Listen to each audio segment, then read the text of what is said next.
আসসালামু আলাইকুম। এই ভিডিওতে আমি কথা বলার চেষ্টা করব রবীন্দ্রনাথ ঠাকুরের বই পড়া নিয়ে যে উক্তি রয়েছে সেই উক্তিটি নিয়ে। তো চলুন শুরুতেই আমরা উক্তিটি জেনে নেই। বই হলো অতীত এবং বর্তমানের মধ্যে বেঁধে দেয়া সাঁকো। রবীন্দ্রনাথ ঠাকুর বলতে চেয়েছেন বইটা হচ্ছে অতীত এবং বর্তমানের মধ্যে বেঁধে দেয়া একটা সাঁকো, অর্থাৎ সেতু বা হচ্ছে হেতুপথ বলা হয় যেটাকে, অর্থাৎ এক স্থান থেকে অন্য স্থানে যাওয়ার একটা মাধ্যম।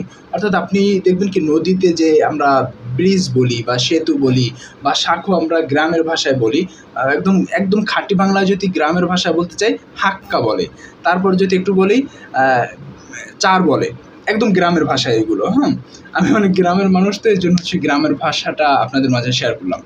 যাই হোক, তিনি বলেছেন অতীত এবং বর্তমানের মধ্যে বেঁধে দেয় একটা সাঁকো, অর্থাৎ হেতু তৈরি করে, দুইটা পথকে এক করে দেয়। অতীত এবং বর্তমান যদি আলাদা থাকে, সেই অতীত ও বর্তমানকে এক করে দেয়। দেখুন, বই যখন আপনি এখন পড়ছেন, আপনি যদি পূর্বের একটা বই পড়েন, সেক্ষেত্রে আপনি তৎকালীন সমাজ ব্যবস্থা সম্পর্কে জানতে পারবেন, তাই না?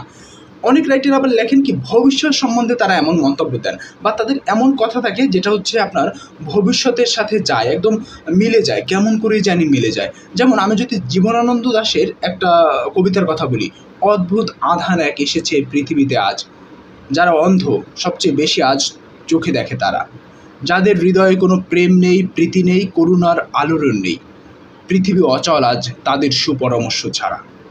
যাই হোক, এই কবিতাটা আরও কয়েকটা লাইন আছে। এই যে কবিতাটা, এটা তো জীবনানন্দ দাশ সেই কবে লিখে গেছেন, এখনও বাস্তবিক লাগছে এই কবিতাটা, তাই না? অর্থাৎ ভবিষ্যতেও যদি আপনি চিন্তা করেন, ভবিষ্যতের দিক থেকেও এই কবিতাটা আপনার বাস্তবিক মনে হবে, কারণ তাদের কল্পনা শক্তি, তাদের চিন্তা শক্তি আগত ভবিষ্যতের একটা বার্তা কিন্তু তাদের লেখায় দিয়ে থাকে রাইটারদের। সেক্ষেত্রে এই যে তাদের আগত বার্তা দেয় এবং আমরা লেখাপড়ে তৎকালীন সমাজ ব্যবস্থাও জানতে পারি, এই দুইয়ের সংমিশ্রণ কিন্তু ঘটে কিসের মাধ্যমে? বইয়ের মাধ্যমে। সেক্ষেত্রে রবীন্দ্রনাথ ঠাকুর বলেছেন যে অতীত এবং বর্তমানের মধ্যে একটা সাঁকো তৈরি করে দেয় বই।